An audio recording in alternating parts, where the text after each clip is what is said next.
ایک زمانے کی بات ہے، ایک مزدور ایک چھوٹے سے گاؤں میں رہتا تھا۔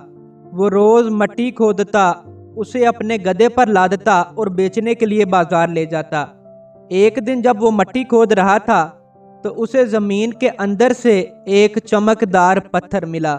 مزدور کو پتھر کی اصل قیمت کا اندازہ نہیں تھا، اس لیے اس نے وہ پتھر اپنے گدھے کی گردن میں رسی سے باندھ دیا۔ اگلے دن جب وہ گاؤں سے گزر رہا تھا تو ایک دولت مند تاجر جو کریانے کی دکان چلاتا تھا، اس تاجر نے اس چمکتے ہوئے پتھر کو دیکھ لیا۔ تاجر نے مزدور سے پوچھا، یہ تیرے گدھے کی گردن میں چمکنے والی کیا چیز ہے؟ مزدور بولا، یہ تو ایک چمکدار پتھر ہے جو مجھے مٹی کھودتے ہوئے ملا تھا۔ تاجر کو وہ پتھر بہت پسند آیا اور اس نے مزدور سے صرف 50 روپے میں وہ پتھر خرید لیا۔ تاجر نے وہ پتھر اپنی دکان کے ترازو پر لٹکا دیا۔ اب جو بھی دکان پر آتا اس پتھر کی خوبصورتی کی بہت تعریف کرتا۔ کچھ دن بعد ایک سونار اس دکان پر آیا۔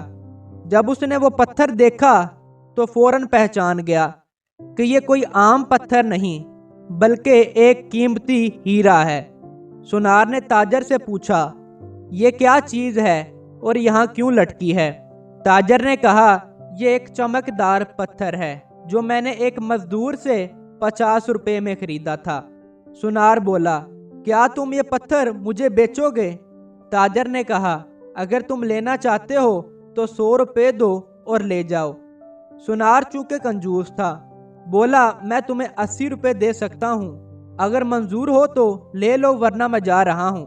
تاجر نے اصرار کیا کہ قیمت 100 روپے ہی رہے گی۔ سونار بولا، ٹھیک ہے، میں کل آ کر 90 روپے میں لے جاؤں گا، اور یہ کہہ کر وہ سونار وہاں سے چلا گیا۔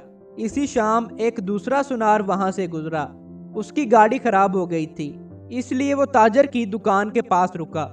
جب اس نے ترازو پر لٹکا ہوا پتھر دیکھا تو فوراً پہچان گیا کہ یہ ایک ہیرا ہے۔ بغیر کوئی دیر کیے اس نے تاجر کو 100 روپے دے دیے اور پتھر خرید لیا۔ اگلے دن پہلا سونار واپس آیا تو اس نے دیکھا کہ پتھر غائب ہے۔ اس نے تاجر سے پوچھا، وہ چمکدار پتھر کہاں گیا؟ تاجر بولا، تمہارے جانے کے بعد ایک اور شخص آیا اور وہ 100 روپے میں وہ پتھر خرید کے لے گیا۔ یہ سن کر سونار نے افسوس سے کہا، احمق، وہ کوئی عام پتھر نہیں بلکہ ایک انمول ہیرا تھا اور تم نے اسے صرف 100 روپے میں بیچ دیا۔